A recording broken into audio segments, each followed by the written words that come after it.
What is going on, everybody? It's Jay here. Today we're going to be continuing doing flooring work, but this time we're going into the kitchen.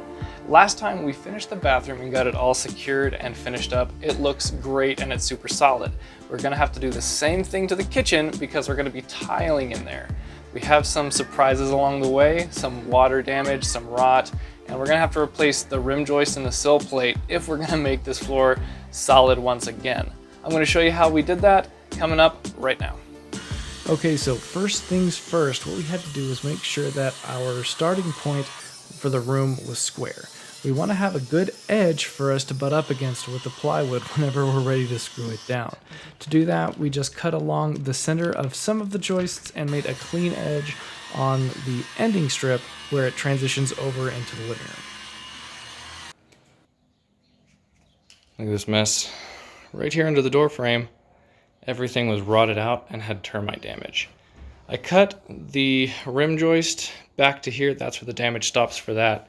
But that seal plate is rotten all the way through just from water damage. I had the ceiling propped up with a bottle jack and some 2x6s to help support the weight of the wall, and I waited for reinforcements because tackling this job was not going to be easy to do by myself.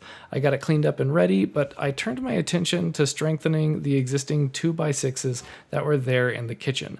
I just sistered them up, used lag bolts to put them together, and glued in between the two of them.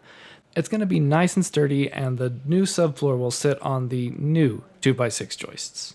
Now, we did get the new rim joist and sill plate in. It was a matter of getting a couple more jacks to help hold the wall up while we went ahead and took the entire thing out and put in new 2x6s.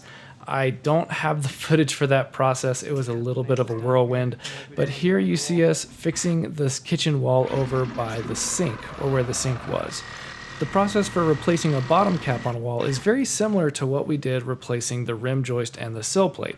What we're doing is we're cutting the nails between the wall framing and the bottom plate, and we're going to slide new pieces of 2x4 underneath once we get it supported. We're also going to have the wall jacked up, sort of like we do now, so that we can slide the new subfloor between the joists and the wall. And that's how you install this new flooring in a pier and beam house, sort of like what we have.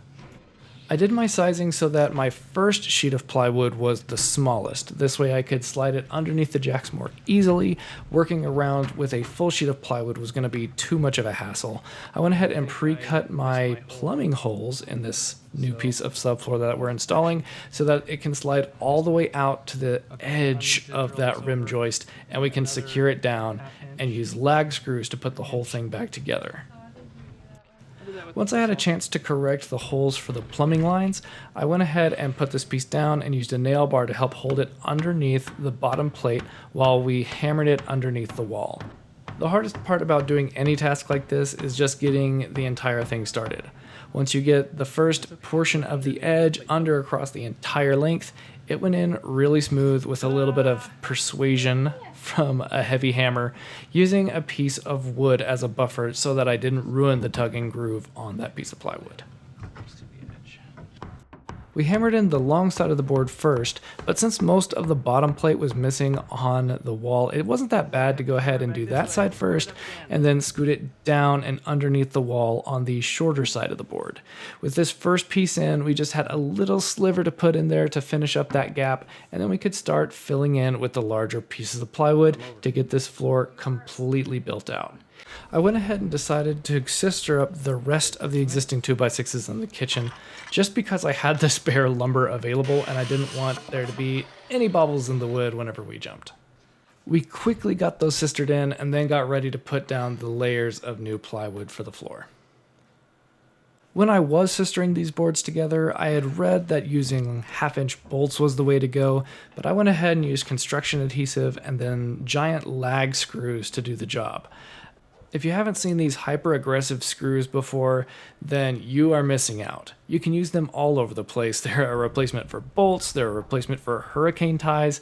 They are extremely aggressive and they are not going to go anywhere. So if you ever have the desire to see what an over-engineered floor looks like, feel free to come on over and crawl under my house and see what it looks like. It's solid as a rock, I can tell you that. Getting back on track, we went ahead and put down the plywood after sistering up the remaining joists. We used construction adhesive on every single one of the joists and 3-inch decking screws about every 6 inches, I think. That way it's going to be super solid and it's never going to squeak or shift on us. I think this floor is going to be here a long time, and if a hurricane hits, I'm running into the kitchen to be safe. Little side note, I don't live anywhere near hurricanes. Tornadoes are more our thing, but you get what I mean. The rest of this job is easy. We just went ahead and continued screwing down the new plywood after hammering it under the wall and connecting the tongue and groove, and then we came back with another piece of 1/2-inch plywood on top of this. That way it'll be more level with the existing floor and it will flex even less for our tile job. All of the kitchen joists now doubled up, along with the 2 layers of plywood, I think we're going to be set for a long time, and that tile is not going to go anywhere, and we're not going to have any issues with the cracking.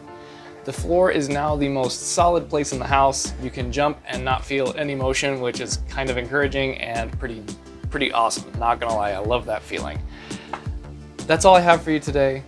So if you like this video, go ahead, hit the like button. Don't forget to comment. And if you want to follow this renovation from start to finish, I would invite you to subscribe down below. That's it. Have a good day.